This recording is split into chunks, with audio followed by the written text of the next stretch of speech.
T-shirts and like all these celebrities. There was a concert that was put on by U2, and you had like thousands of celebrities that were panning through the camera, all wearing red and holding hands in solidarity for Africa. I mean, it was a huge campaign. They spent Multimedia. millions and millions and millions and millions of dollars on advertising for this, or 18. So you guys. And I think that it's easier for companies to capitalize on this want to do something, this desire to do something for other parts of the world, because you can't just hop on, like most people can't just hop on a plane and go to those places and actually help.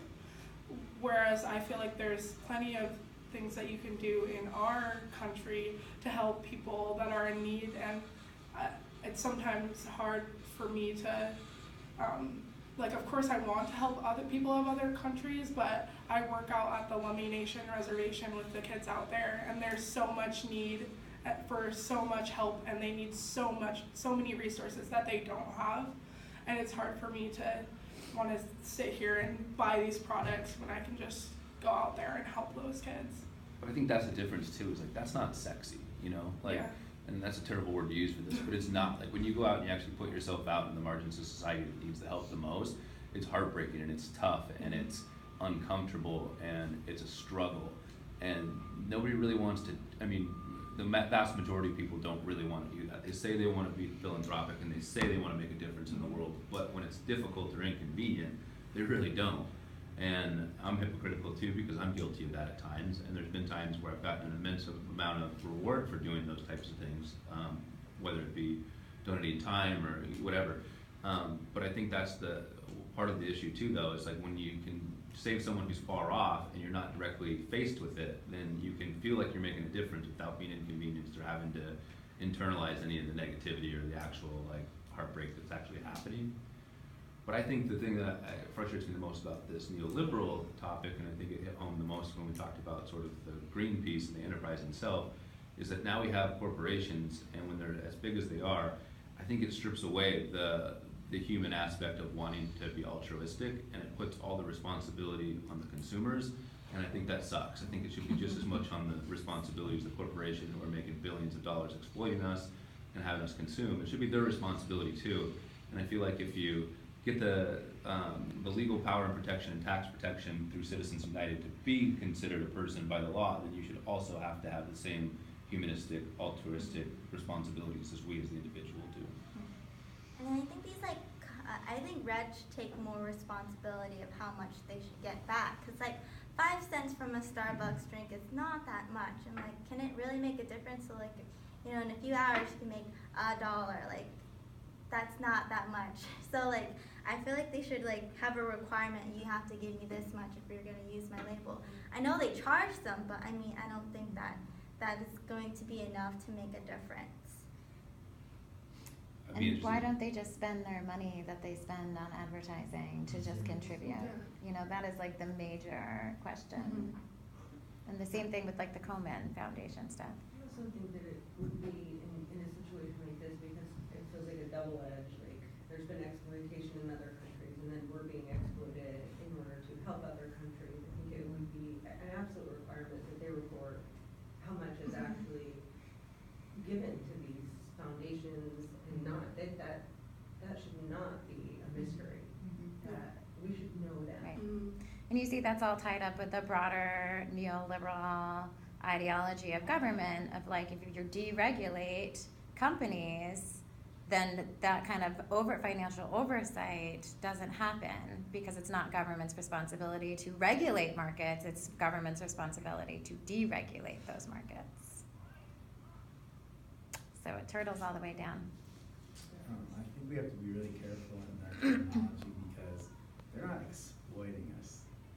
They are highly persuading us, because there's a huge difference between Europeans and privileged people exploiting minorities physically than there is us watching an ad and then exploiting our psyche. That's a huge difference, and I think we need to be careful about the way we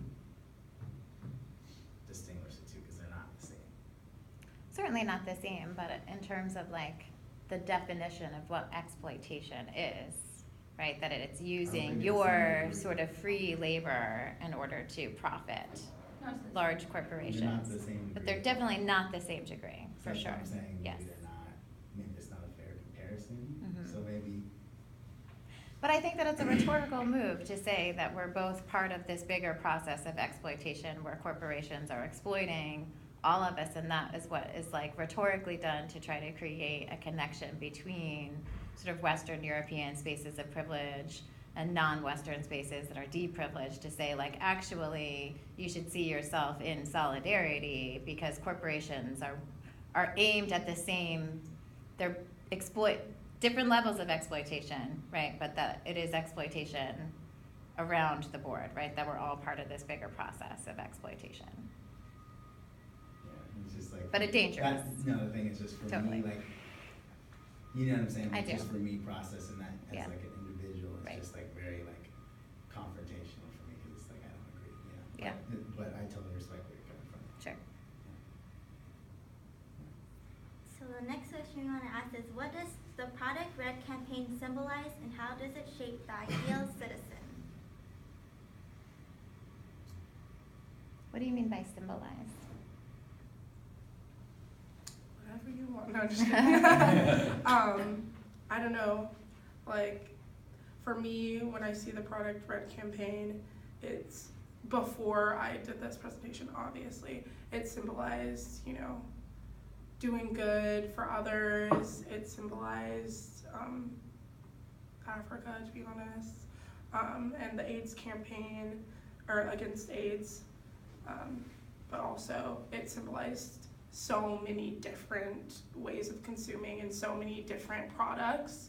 I just remember, I feel like this was like way more popular when we were in like, or when I was in like middle or high school-ish. And I just remember seeing red everywhere I went.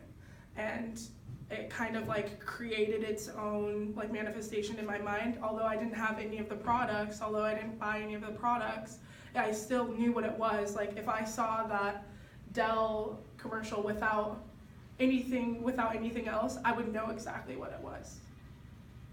Is it?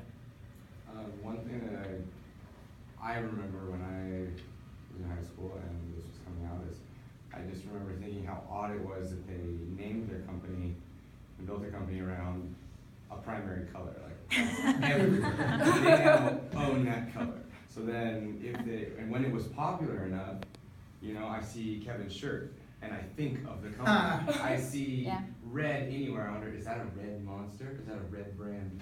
I mean, no, it's not. But by branding like a basic color itself, they were able to get others to think about their company every time they saw anything in the world that was the color red. Smart and a good way to raise awareness, but we already kind of talked about the other reasons why raising awareness about red is kind of futile. But I do remember that was just one thing that came back to me as I was so confused. Is like, how can they just claim a color?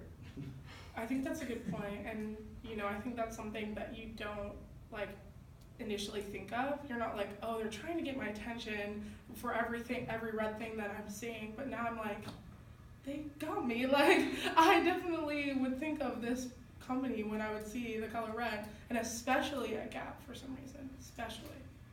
Well, I think I was gonna talk a little bit more about what Kevin was saying too, and it kind of ties into this, but, and I totally am respectful and I agree that there's different degrees of exploitation, but I think this is like another good example though of neoliberalism being utilized to exploit our human emotions. And I think a couple of the pieces and I've talked a little bit about it, but they put all the burden of responsibility on the consumer not buying the products, whether it's palm oil or whether it's companies like Nike or Apple that are terrible companies and exploit workers in terrible conditions. The answer that the government and that the politicians and that the rhetoric is always used is, if you want to make a difference, you care, then don't buy those products, buy the alternatives. But when you're being inundated by millions and millions of dollars on products like these, saying, you know, spend money, buy this, your entire self-worth is associated with the products and the brands that you wear, it makes it almost impossible for you to make any difference by not buying those products, especially when a whole sea of people are continually buying those products. And then it brings in the privilege of, when you can't afford the alternatives, what choices do you have? Now you're saying that the only people that can make a difference in the world are the people of privilege. But the part that I was gonna bring in is it's funny how then this brings in the exact opposite and says if you really wanna make a difference, you have to buy these products. And so it's kind of like this false dichotomy. If you wanna make a difference, don't buy these products, but if you wanna be philanthropic and make a difference, buy this specific product. But it's still causing all these other issues because the corporations are still bad corporations. Very well said. So it's like, I think that's the angry part for me is the people that are exploiting the most, I think, are the people of lower economic, socioeconomic status and predominantly of color. And they're the people who can't make the difference because, you know, by and large, they can't afford not to make a difference. They can't afford the red products. They can't afford the $200 iPod or the $50 t-shirt. And so I think that's where the exploitation for me comes in. I think that's a good point. So, do we think that there's an alternative to neoliberalism? And I know Helen had talked about how we're going to talk about that later with the Littler piece and the Ahmed piece. And maybe we can save that for later, but if anybody has any ideas. Regulate. And I mean, a further question, what could have been done in this example to mitigate the use of ethical citizenship and self-responsibility? I would just say, just give the money that you're using for advertising and licensing and all these other things, and give it straight to the fund that is going to be fighting against AIDS. I think you said this during the first part of your presentation, but RED has publicly voiced that everything that they do receive, you know, the companies only give them a share, but everything that RED actually does get goes straight to 100%, or did they not release that? That's what they said on their website, but I can't like But verify that's if they confusing really too, 'cause do. they probably have a Yeah. CEO that makes $5 million, they probably have a group of, you know, executives, That's what I was board members, and wondering. so maybe their profits go straight to Red, but it's after all these things have been And paid. it sounds like each company has a different way that they allocate those funds, Mhm. like.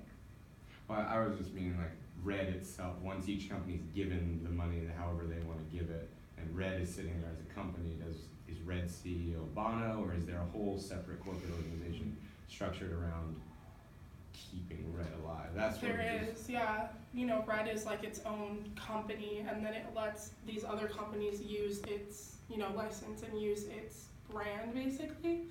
I had an awesome statistic, but I just forgot. I'd also be really interested to know how they're curing AIDS. Like, are they doing it through pharmaceutical companies and through vaccines and through, like, are other companies making millions through Red by trying to save Africa, or are they trying to increase education, increase the economic possibility, increase the you know what I'm saying? Like, Yeah. because there's like, it's not just a one-faceted, Yeah, like, well, if we exactly. just give them all vaccines or condoms, they'll be fine. Though, like, so I'd be wondering where the money trail is actually going after Red goes to solve this problem, how they're doing it. And one of the facts that we read was that RED was only helping 8 foundations that were successful.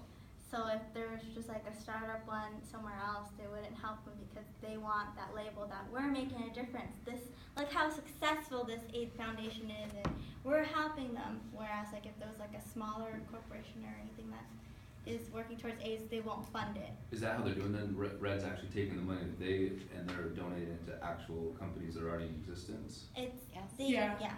Okay. It's That makes sense. It's just a global. middleman. But this is really important because this shows some of the difficulties when like social causes are dealt with on a market basis, because that means that they have to have a return on investment for shareholders, which doesn't necessarily have to be an actual like monetary profits, but in this case it has to be show that it's successful, because then it increases the brand by showing that it's most socially responsible. But then how do you like measure successful? And oftentimes in terms of this philanthropy, right, that success is measured because you can say there are certain numbers of people that we have helped. So it's better for you to help more people than to like deal with the problem in a more systemic way if that means that you're not going to help a lot of people. And so, I mean, it'd be interesting to see, you know, how much, like what is successful in that sense? Like what are those successful organizations? And it's just what's sketchy is that like they don't tell you how much money is being used, like how much they're getting from it.